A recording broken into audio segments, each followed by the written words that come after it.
भगवान की जय। 1008 शांतिनाथ भगवान की जय। आजय श्री समन्वद्र भगवंत की जय। आजय श्री आदि सागर जी महाराज की जय। आजय श्री महावीर महाराज की जय। आजय श्री विमल सागर महाराज की जय। आजय श्री तप सम्राट श्रीमती सागर महाराज की जय। आजय गुरु सुंदर सागर महाराज की जय। अहिंसामय विश्व धर्म की जय। निर्वाणी माता की जय।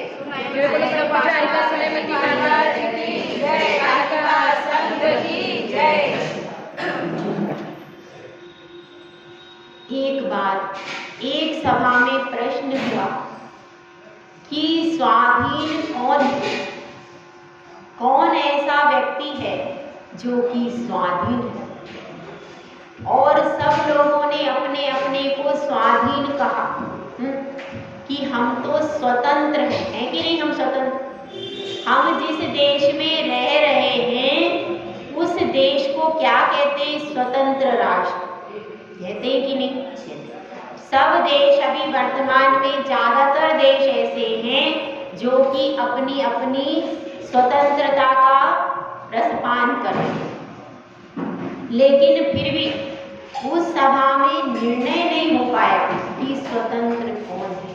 क्योंकि जो देश स्वतंत्र तो है लेकिन उसके बाद भी उनकी दुख का अंत नहीं हो पाया। स्वाधीन है पर स्वाधीन होने के बाद भी दुख बढ़ ही रहा है, दुख कम हो नहीं रहा। हमारा देश स्वतंत्र तो है पर विदेशों से कितना कर्जा ले लिया, कितना कर्जा चढ़ा हुआ है। कोई आपके पास हिसाब किताब है? अब वर्तमान में सरकार ने, पीछे की सरकार ने कितना कितना कर्जा ले लिया और उस कर्जे की भुगताई कैसे हो रही है? जो उनकी शर्तें हैं उन शर्तों के आधार पर हमको काम करना पड़ा। तो देश स्वतंत्र हुआ कि परतंत्र हुआ, ये विचार करना है। तो देश भी हमारा वास्तव में स्वतंत्र कहाँ है? एक महिला अकेली जा नहीं सकती है, आ नहीं सकती है। कहीं पर भी चोर डकैत आदि रास्ते में कहीं भी लूट सकते हैं। कहीं भी आज हमारे देश की नारी सुरक्षित नहीं है। हमारे देश में धन की कोई सुरक्षा नहीं है। तो सुरक्षा के ऊपर प्रश्न चिन्ह खड़ा है कि नहीं? बहुत बड़ा प्रश्न चिन्ह। और देखिए, तो बात यह चल रही है कि क्या हम वास्तव में स्वाधीन हैं क्या? हम वास्तव में स्वतंत्र हैं क्या? तो यह प्रश्न सभा में हुआ, सभा में चला मगर कोई निर्णय नहीं हो पाया। तो फिर एक व्यक्ति उठ करके खड़ा हुआ कि वास्तव में तो स्वाधीन केवल एक व्यक्ति होता है। कौन सा एक व्यक्ति? जो साधु अपने मन और इंद्रियों को वश में कर लेता है और अपनी आत्मा के साम्राज्य में जीता है, वही वास्तव में स्वतंत्र हुआ करता है। क्योंकि अभी हम गुलाम हैं। किसके? देश बाहर से तो स्वतंत्र दिखाई दे रहा है लेकिन वास्तव में गुलामी कर रहा है। किसकी? अनुसूचित जाति और जनजाति के लोगों की गुलामी कर रहा है वोट के लिए। उनको हर प्रकार की फैसिलिटी दी जा रही। क्यों? वोट के, कि वो हमारे वोट देंगे इसलिए उनको सारी सुविधाएं। तो हम उस वोट की गुलामी कर रहे हैं कि नहीं? तो इस तरह से कहीं ना कहीं इच्छाएं हमारे ऊपर हावी हो रही हैं। इच्छाएं हमारे ऊपर इतनी हावी हो रही हैं, चाहे वह इच्छा सत्ता की हो, चाहे वह इच्छा धन की हो, चाहे वह इच्छा संपत्ति की हो, चाहे वह इच्छा जमीन की हो। कोई ना कोई इच्छा हर व्यक्ति के मन पर सवार और उन्हीं इच्छाओं का गुलाम यह व्यक्ति बन रहा है कि नहीं? हर व्यक्ति अपनी अपनी इच्छा की पूर्ति करने में लगा हुआ, लेकिन जीवन खत्म हो जाता है। अब इतने सारे भव, अनंत भव हमारे बीत गए हैं लेकिन इच्छाओं का अंत नहीं हो पाया। जीवन का अंत हो गया है लेकिन इच्छाओं का अंत अभी तक नहीं हो पाया। तो यह थोड़ा सा विचार समझदार करना है कि हम क्या कर रहे हैं और हमें क्या करना चाहिए। पंचेंद्रिय के विषय सुखों की चाह है और उस इच्छा के कारण अनंत भवों से उन्हीं इच्छाओं की पूर्ति कर रहे थे। यही तो कर रहे, खाना पीना सोना, अच्छा संगीत सुनना, अच्छे घर में रहना, अच्छे बिस्तर पर सोना, यही सब तो अनादि से करते आए। लेकिन इन इच्छाओं का अंत हुआ क्या फिर? तृष्णा की खाई खूब भरी, वह रिक्त रही, वह रिक्त रही।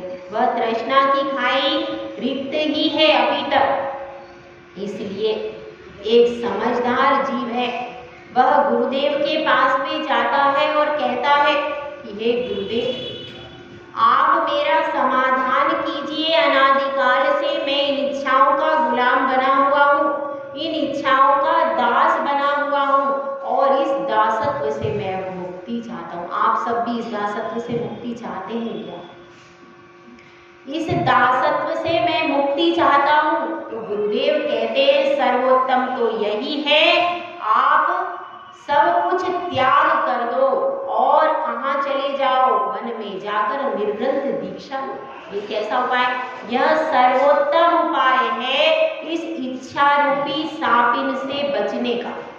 तो वह कहता है कि हे गुरुदेव, मैं तो यह सर्वस्व त्याग करने में सक्षम नहीं हूँ, मैं तो असमर्थ पा रहा हूँ। अभी वर्तमान में मेरी जिम्मेदारियां हैं, वर्तमान में मेरा कर्जा है, वर्तमान में मेरी समस्याएं हैं, तो मैं अभी तुरंत घर का त्याग नहीं कर सकता, तुरंत मुनि दीक्षा नहीं ले सकता। तो फिर मैं क्या करूं? घर में मेरा दम घुटता है कि नहीं? आप लोगों का घर अच्छा लगता है, क्या लगता है? तो घर में वह व्यक्ति कह रहा है, सम्यक दृष्टि व्यक्ति, मेरा घर में दम घुटता है, लेकिन फिर भी मैं चाह रहा हूँ कि कुछ उपाय ऐसा हो कि मुझे कुछ शांति मिल जाए, मैं अपने मन को समझाऊं कि मैं घर में रह करके भी कुछ धर्म तो कर रहा। तो मैं घर की चार दीवारी में बैठ करके कैसे इस परिग्रह रूपी सापिन से बचूं, इसका उपाय मुझे बता दीजिए। तो आचार्य श्री इस कारिका में बता रहे हैं कि परिग्रह परिमाणगत का लक्षण क्या होता है। इसके पहले हम समझ लें कि यह परिग्रह रूपी अजगर जब डसता है तो कितना दुख होता है। क्योंकि देखिए, परिग्रह कौन सा पाप है? कौन से नंबर का पाप है? 5वें नंबर का पाप है परिग्रह। परिग्रह का अर्थ क्या है? जो चारों तरफ से हमें ग्रसित करता है, चारों तरफ से हमें घेरता है, परेशान करता है। जिस प्रकार से क्या होता है, जिस प्रकार से 8 पांव होते हैं उसके एकड़े के, और वह चारों तरफ से जीव को दबा लेता है। जब कोई जीव उसके नीचे आ जाता है तो वह चारों तरफ से उसको ग्रस लेता है और जीव के प्राण पखेरु उड़ जाते। उसी प्रकार से यह परिग्रह है कि यह चारों प्रकार से ग्रसता है। और आश्चर्य की बात यह है, किसी भी धर्म में, किसी भी संप्रदाय में परिग्रह को पाप नहीं कहा गया। क्या नहीं? देख लीजिए आप सारे दर्शन उठा करके, सारे कहीं भी परिग्रह को पाप नहीं कहा गया। इसीलिए जो दुआएं मांगते हैं, प्रार्थनाएं की जाती हैं, वे सिर्फ स्त्री के लिए, व्रत किसके लिए? पति की आयु के लिए, स्त्री की प्राप्ति के लिए, धन की प्राप्ति के लिए व्रत किए जाते हैं, अनुष्ठान किए जाते हैं। किसके लिए?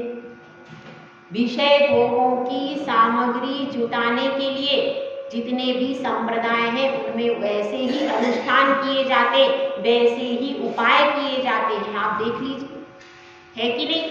है उसमें ऐसा कि धन को बढ़ाने के लिए यह कार्य करो, संपत्ति के लिए, स्त्री के लिए, यह सब उपाय यहाँ पर दिए गए हैं और पंडित आदि उनके बताते भी हैं।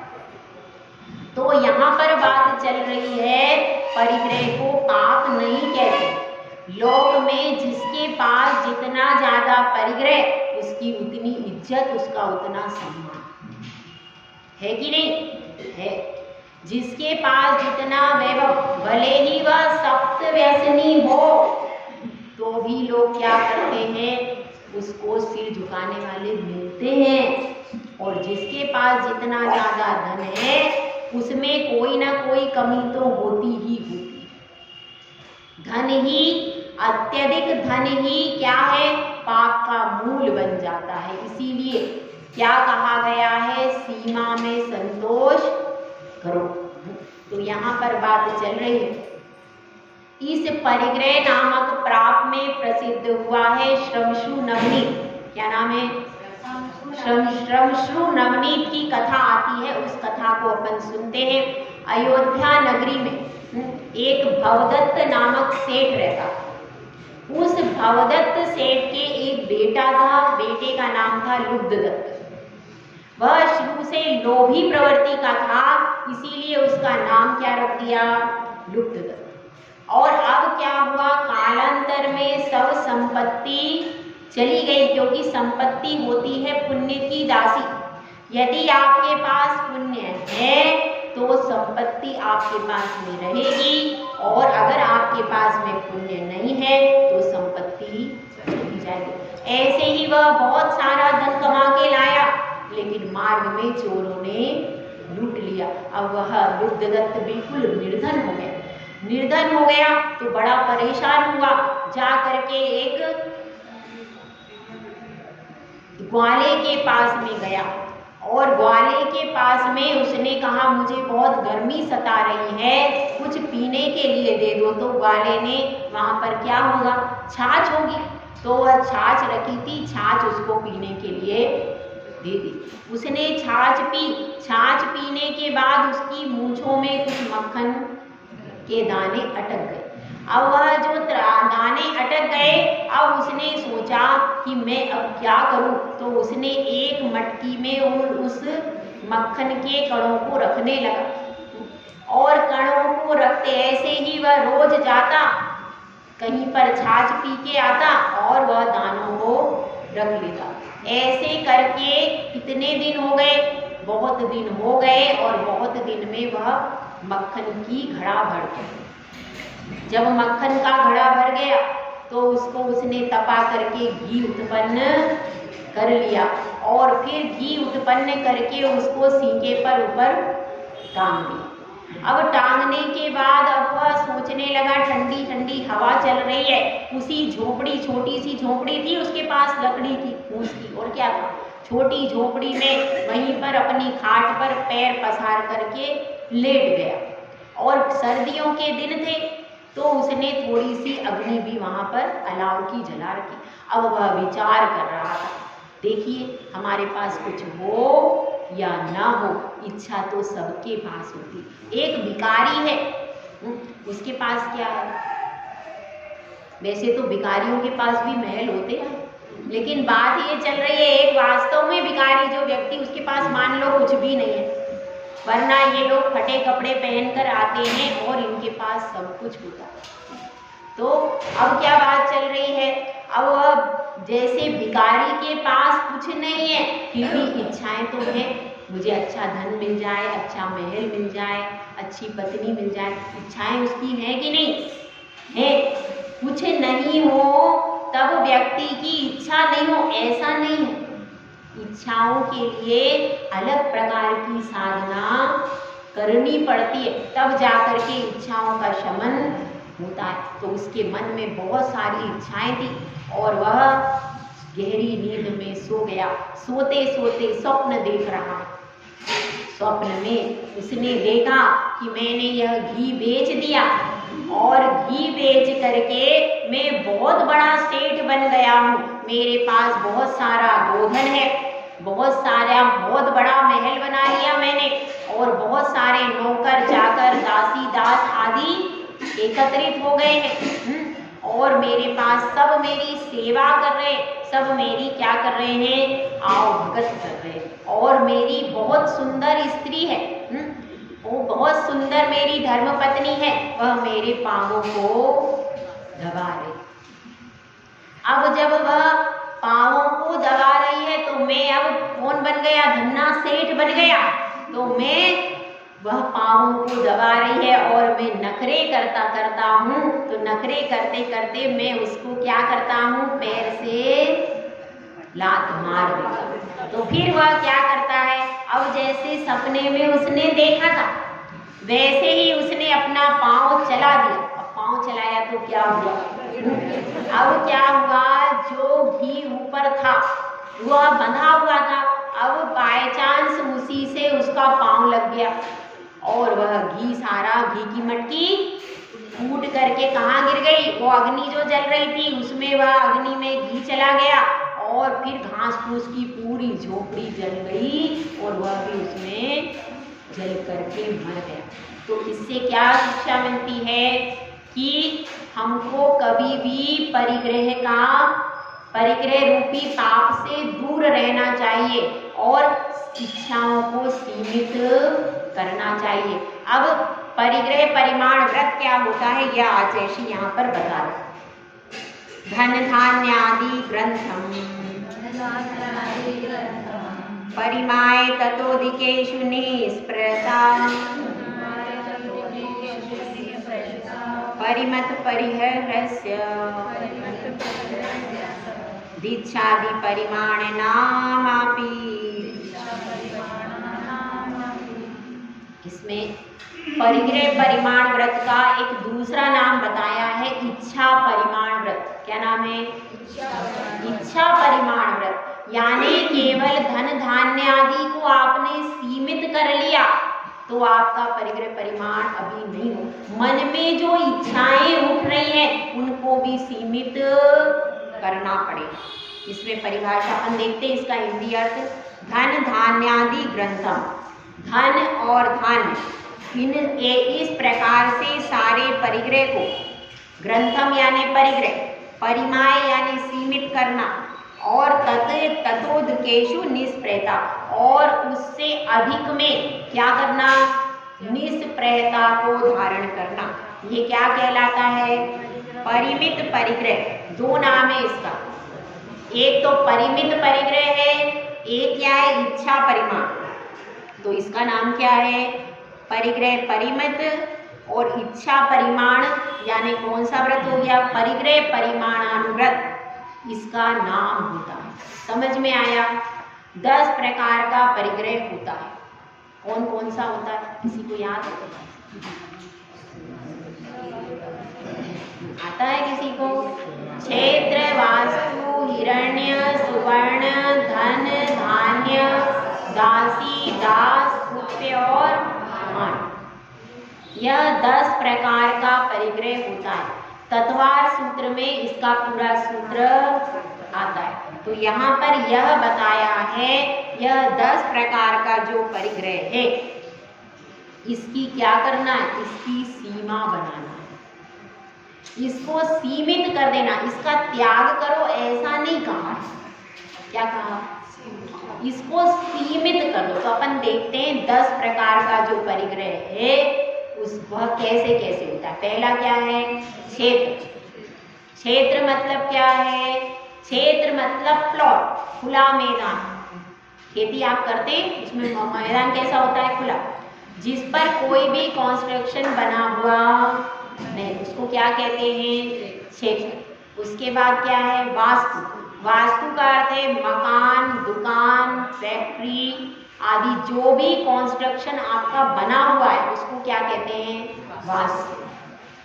अपन पढ़ते हैं ना, वास्तु का दोष है। वास्तु का मतलब क्या है, वास्तु का मतलब है बना हुआ कोई भी कंस्ट्रक्शन, उसको क्या कहते हैं, वास्तु।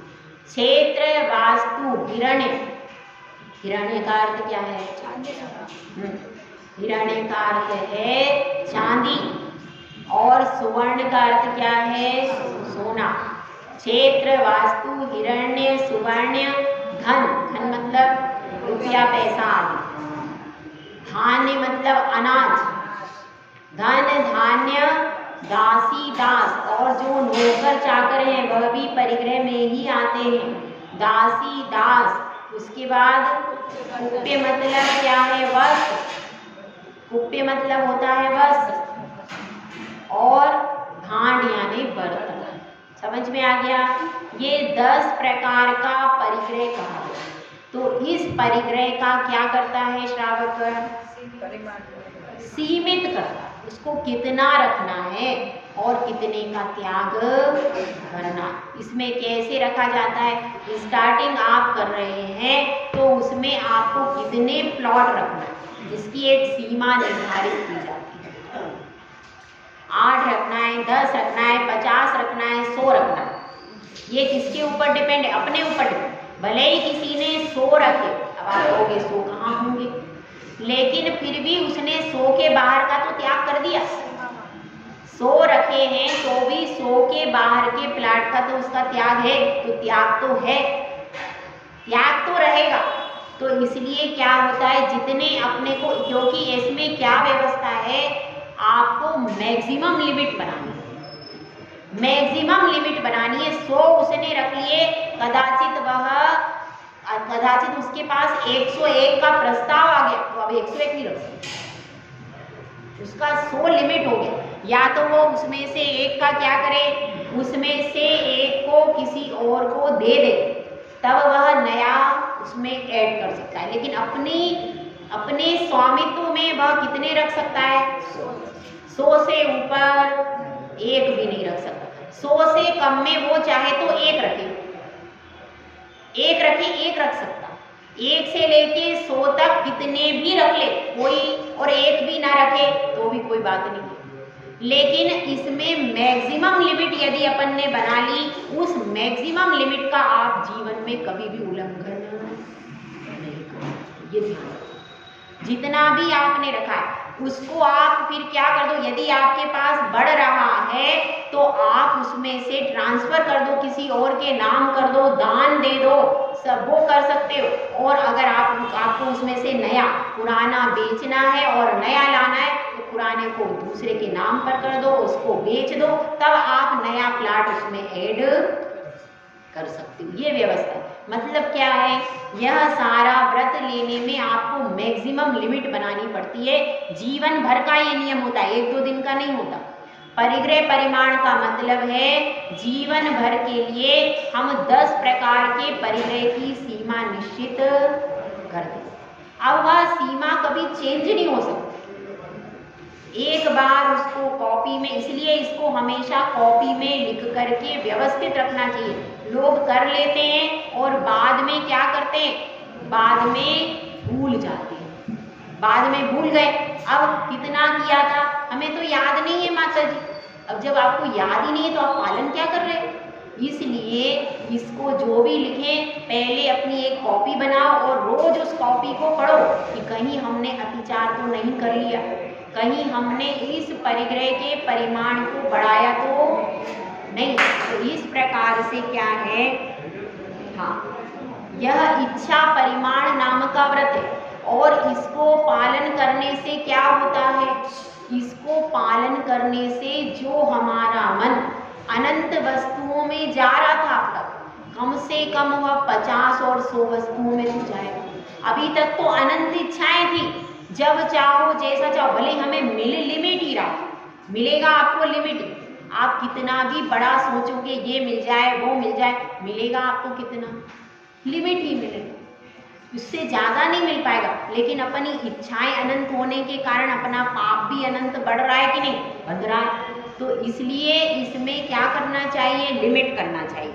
और धान्यादि का कैसा करते हैं कि धान्यादि का जो लिमिट करते हैं वह भी साल भर में आप आपका देख सकते हैं कि हम कितना धान्य साल भर में हमारे उपभोग में आता है। आपको करना है तो उससे दुगना चौगुना 10 गुना करके रख लीजिए, 10 गुना। और उसमें ये भी रख सकते हैं शादी विवाह की छूट। जब हमारे घर में कोई उत्सव होता है, घर में कोई उत्सव होता है, शादी होती है, विवाह होता है, कोई विशेष कार्य होता है, विशेष उत्सव होता है, तो उसके लिए हमारे पास धान्य की छूट। हम अपने परिमाण के लिए हमारा परिवार के हिसाब से इतना धान्य रखेंगे, उसमें आप दुगना चौगुना मैक्सिमम लिमिट रख लीजिए, ये कर सकते हैं। और क्या कर सकते हैं? क्षेत्र वास्तु, वास्तु मतलब मकान में भी परिमाण कर सकते हैं। मकान आपको कितने रखने, उसमें मकान का भी परिमाण होगा और दुकान का भी होगा, फैक्ट्री का भी होगा। जो जो चीजें आपके नाम पर हैं उन्हीं का परिमाण होता है। जैसे कि कोई स्त्री घर में रह रही है, मकान किसके नाम है? उसके पति के नाम, तो उसको दोष नहीं लगेगा और उसका वो मकान नहीं। घर में मान लो 10 व्यक्ति रहते हैं लेकिन मकान किसी एक के नाम है, तो परिमाण कौन करेगा? जिसके नाम पर मकान है उसी का परिमाण होगा, बाकी 10 व्यक्ति उसका परिमाण नहीं करेंगे। अपनी ओन संपत्ति, जो आपकी स्वयं की संपत्ति है, उसी का परिमाण किया जाए। ध्यान रखें। अब एक परिवार में 20-25 व्यक्ति रह रहे हैं एक मकान में, अब वो 20-25 के नाम थोड़ी मकान होगा, किसी एक के होगा, तो परिगय परिमाण में मकान में किसका मकान माना जाएगा? उसी का। परिगय परिमाण में नाम उसी का आएगा जिसका वह स्वामी, मतलब इसमें स्वामी के आधार पर उसमें वर्गीकरण किया जाता है। और क्या? क्षेत्र वास्तु, हिरण्य सुवर्ण, सोना चांदी में कैसे करते हैं? सोना चांदी अपना अपना पर्सनल भी हो सकता है और एक व्यक्ति का भी हो सकता है। पर्सनल भी होता है, स्त्रियों का अपना अपना सोना चांदी पर्सनल भी होता है, उनका मायके से मिला हुआ, उनका ससुराल से मिला हुआ, और तरह तरह का स्त्रियों का पर्सनल भी सोना होता है। तो वह जो आपका वास्तव में पर्सनल है, स्त्रियां उसी का परिमाण करें। जो उनके पति के पास में रखा है, उनके नाम पर है, उसका परिमाण अपना अपना पर्सनल देखना पड़ेगा कि हम कितना तोला रख सकते हैं, कितने जेवर रख सकते, यह सारा क्या करना पड़ेगा? यह सारा परिमाण करना पड़ेगा। और उसमें आप मैक्सिमम लिमिट जितनी रखना चाहते हो उतनी एक बार में रख लेना चाहिए। भले ही आपने 100 गुना बना करके बढ़ा करके एक बार में रख लिया, पर फिर धीरे धीरे उसको कम भी करते जाएंगे जैसे जैसे, लेकिन पहली बार में बहुत कम नहीं रखना, क्योंकि कदाचित आपकी कोई परिस्थिति आ गई और आपको तुरंत बढ़ाना पड़ा, तो अब वह बढ़ेगा तो आपको बहुत दोष लगेगा। ठीक है, मैक्सिमम लिमिट एक बार बना ली और उसी लिमिट का पालन करना है, उसमें क्या व्यवस्था है। तो इसमें हम एक छोटी सी कथा आपको सुनाते हैं। सदाशिवदास जी, जो रत्नकरंद्र शावकाचार्य में जिन्होंने टीका लिखी, उनकी कहानी है, सच्ची घटना है। जयपुर में जयपुर नरेश का साम्राज्य, जब राजाओं के साम्राज्य चलते थे, तब वह जयपुर में खजांची की पोस्ट पर थे। और खजांची की पोस्ट पर थे तो राजा से कभी कुछ मांगते नहीं थे कि मेरे को ये धन बढ़ा दो, कि मेरी सैलरी बढ़ा दो, ये कोई शिकायत करते थे। चुपचाप अपनी सीट पर आते, अपना काम करते और चले जाते। एक बार ऐसा हुआ कि उनको वेतन में हमेशा 6 रुपये मिलते थे।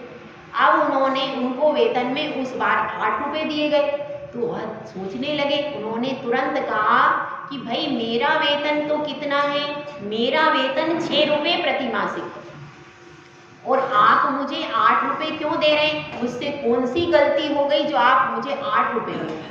तो क्या कहते हैं कि आपने कभी कुछ मांगा नहीं, आप इतने ईमानदारी से यह सेवा दे रहे हैं, इसीलिए महाराज ने खुश होकर के आपकी 2 रुपये सैलरी बढ़ा दी। तो वहाँ क्या कहते कि 6 रुपये में मेरा घर अच्छे से चलता है, मुझको 2 रुपये की कोई आवश्यकता नहीं है। और यदि आपको वास्तव में मेरा कुछ अच्छा करना है तो आप 2 रुपये मत बढ़ाओ, मेरे 2 घंटे कम कर दो, मेरे 2 घंटे कम कर दो। मैं रत्नकरंद्र शावकाचार्य की टीका लिख रहा हूँ, तो मुझे 2 घंटे मिल जाएंगे, तो मैं धर्म ध्यान करूँ। ये होता है सच्चा श्रावक, कि उसको पैसे से नहीं, वो क्या सोच रहा है कि मेरा धर्म ध्यान बढ़ जाएगा, मेरी टीका पूरी हो जाएगी और मेरा स्वाध्याय 2 घंटे का बढ़ जाएगा। मतलब काम करते हुए भी उसकी धन पर दृष्टि नहीं है। धन कितना चाहिए?